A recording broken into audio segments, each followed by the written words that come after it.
Hello दोस्तों, नमस्कार। कैसे हैं आप लोग? सब ठीक होंगे दोस्तों। मैं भी ठीक हूँ दोस्तों।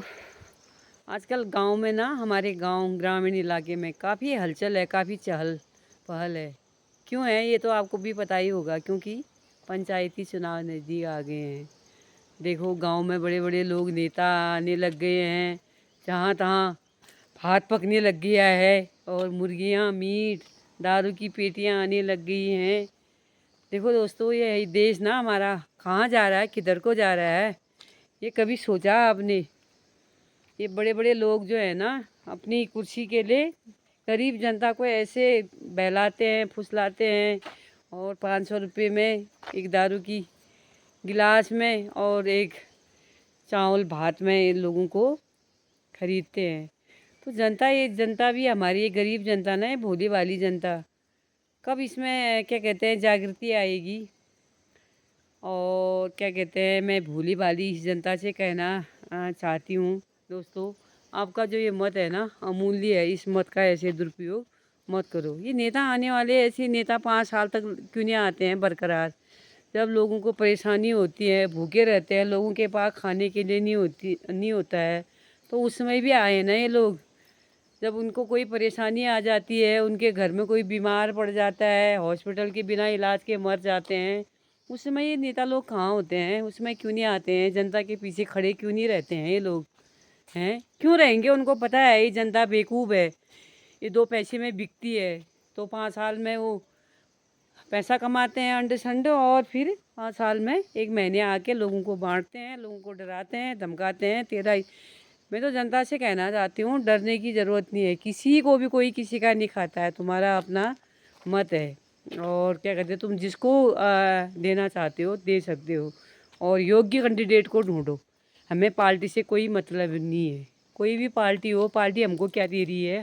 हमारा गांव का मामला है ये। गांव में योग्य व्यक्ति जो गांव के लिए कुछ कर सकता है, गांव के लिए कुछ करेगा, आपके मन में विश्वास है, एक बार परखो आदमी को अच्छे से कि ये आदमी कुछ करेगा हमारे लिए या नहीं करेगा। ये आदमी हमारा साथ देगा या नहीं देगा। ये आदमी, जब हम कभी दुखी रहेंगे, या हमारा कोई बीमार रहेगा, तो ये आदमी हमारा साथ देगा या ना देगा, ये आप सोचोगे।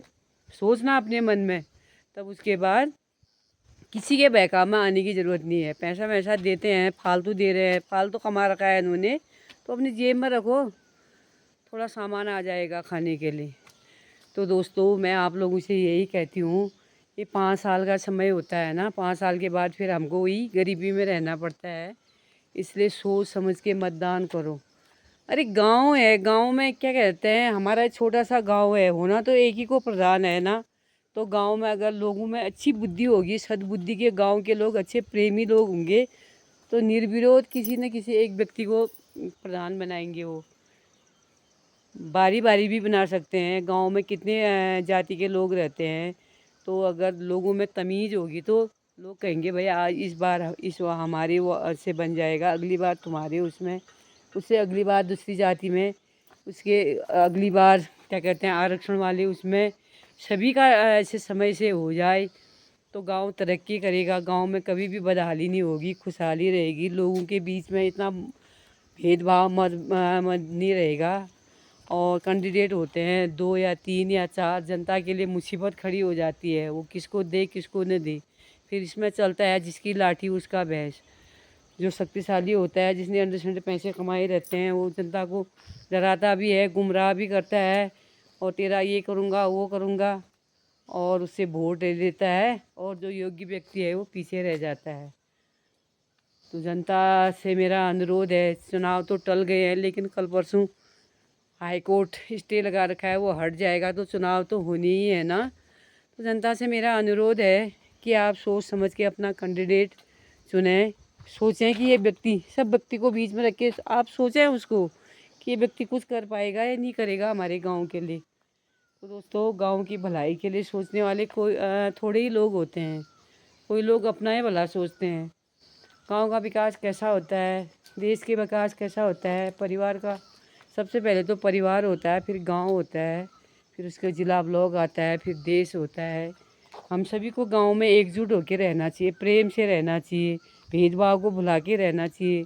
अगर एक दूसरे के प्रति वैमनस्यता की भावना होगी, एक दूसरे से वो करेंगे, तो हम आगे कभी नहीं बढ़ पाएंगे, ना हमारे बच्चे बढ़ पाएंगे।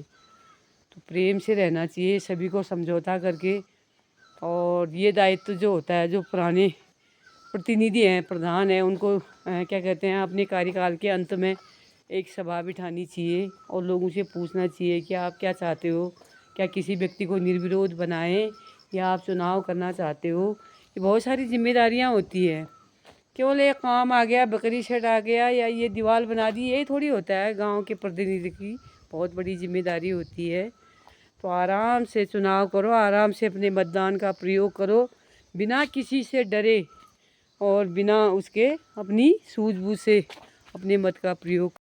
देखो दोस्तों, इतना सुंदर गांव है हमारा, लेकिन पलायन की मार ये गांव भी झेल रहा है। सारे लोग बाहर चले गए हैं क्योंकि मूलभूत सुविधाएं नहीं है गांव में। स्वास्थ्य और शिक्षा सब इंग्लिश मीडियम स्कूल वाले हैं, तो सारे बच्चों को लेकर चले गए हैं।